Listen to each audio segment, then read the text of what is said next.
Hello student, तो जल्दी जुड़ जाइए। आज हमारी क्लास है भारत में मृदा। ठीक है, ज्योग्राफी की क्लास है। सॉइल इन इंडिया, यानी कि हम भारत में मिट्टियों को पढ़ेंगे। ठीक है, और रेलवे के जितने भी एग्जाम है आपके सभी एग्जाम के लिए। ओके, तो सुबह डेली 8 बजे मिलेगी आपको ये क्लास। ठीक है, तो जल्दी जुड़ जाइए। और आज हम थ्योरी क्लास करेंगे। ठीक है, सबसे पहले अपक्षा। अपक्षा क्या होता है? जब चट्टान लगातार किसी मौसमी प्रभाव के कारण टूटकर बिखरती है तो उसको हम अपक्षा कहते हैं। ठीक है, क्या कहते हैं? अपक्षा। ओके, तो अपक्षा की परिभाषा बहुत ही सिंपल है। ओके, जब किसी चट्टान किसी मौसमी प्रभाव के कारण जब वो टूट कर बिखर जाए। ओके, अब मृदा का अध्ययन यानी मिट्टी के अध्ययन को हम क्या कहते हैं? पेडोलॉजी। तो मिट्टी के अध्ययन यानी कि मृदा के अध्ययन, देखो स्टडी ऑफ सॉइल, इसको क्या कहते हैं? पेडोलॉजी। ओके, याद रखना, नोट्स बनाते जाना साथ साथ।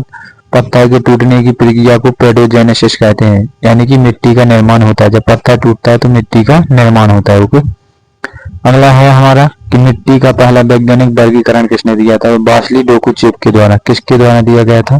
बार्टली डोकुचेप के द्वारा पहला वर्गीकरण दिया गया था मिट्टी का। ठीक है, तो इतना आपको समझ आया होगा। और यदि क्लास अच्छी लग रही है तो प्लीज सेशन को शेयर करते चलिएगा। ओके, चैनल को सब्सक्राइब। ओके, आपको डेली इसी तरीके से क्लास मिलती रहेगी। और हमारा यहाँ पर अगला टॉपिक है कि कार्बनिक परत किसको कहते हैं। ठीक है, कार्बनिक परत की परिभाषा क्या है? सबसे पहले तो जो हमारी ऑर्गेनिक लेयर है इसको हम देख लेते हैं। ओके, कार्बनिक परत बेसिकली कहते हैं, किसको कहते हैं? जब पेड़ पौधों का सड़ा गला जो भाग होता है उसको हम कार्बनिक परत कहते हैं। ठीक है, जिसमें ह्यूमस आता है। ओके,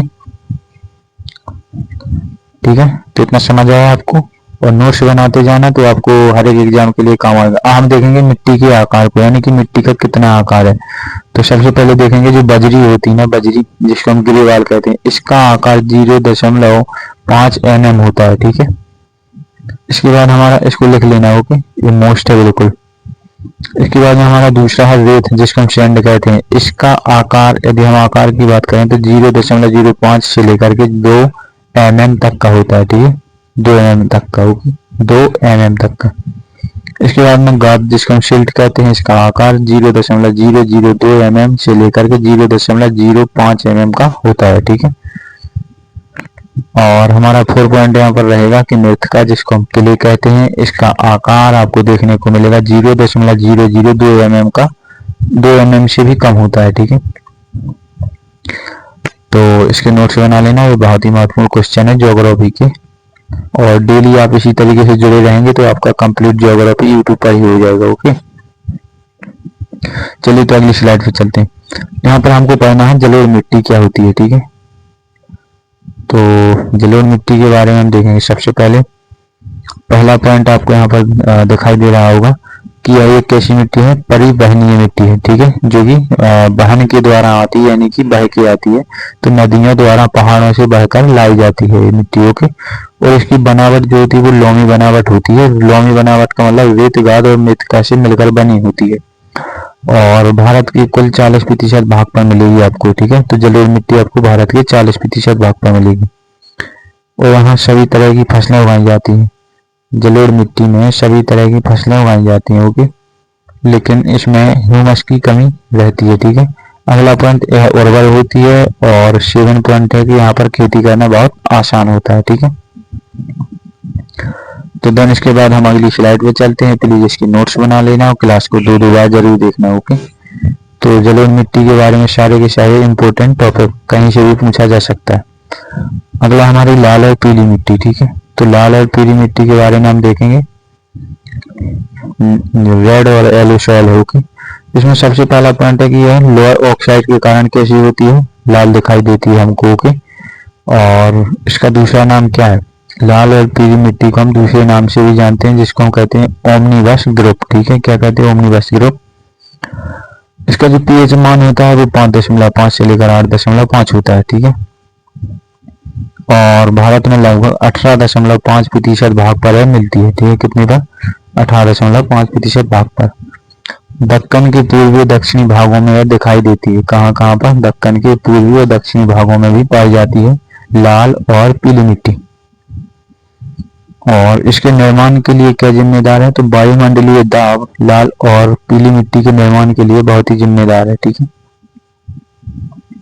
7 पॉइंट आ रहा है कि इसमें फास्फोरस, कार्बन, नाइट्रोजन की कमी होती है। तो यहाँ पर लिख लीजिए, इसमें फास्फोरस, कार्बन, नाइट्रोजन की कमी होती है। और इनकी मुख्यतः फसलें कौन कौन सी हैं? तो इनकी जो इम्पोर्टेंट फसल है वो है गेहूं, चावल, बाजरा, दालें आदि। ओके, तो इनको लिख लीजिएगा प्लीज, इसके नोट्स बना लीजिएगा, आपको कोई नहीं देगा यूट्यूब पर इतना सारा कंटेंट। ओके,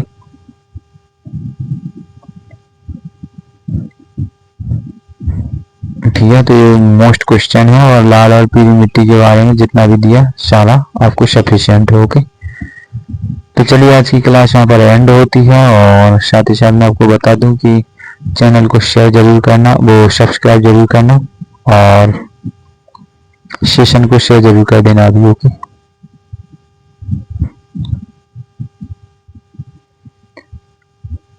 क्लासेस से जरूर जुड़ा करें। ओके, क्लासेस अटेंड करने से क्या होगा कि आपको जितना भी कंटेंट मिलेगा फ्री में अवेलेबल होगा और सारा का सारा आपको एग्जाम के पॉइंट ऑफ व्यू से मिलेगा। ठीक है,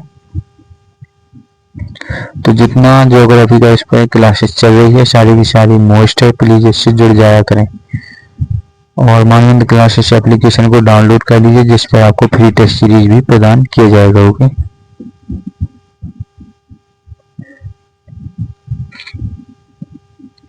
तो आपको एप्लीकेशन डाउनलोड जैसे ही करेंगे उसमें आपको फ्री टेस्ट दिखाई देंगे। ओके, तो नमस्कार सभी को, धन्यवाद और जल्दी जल्दी से शेयर कर दीजिए सेशन को और सब्सक्राइब जरूर करिए चैनल को। ओके, और हम कल आएंगे इससे भी जबरदस्त वीडियो। ठीक है।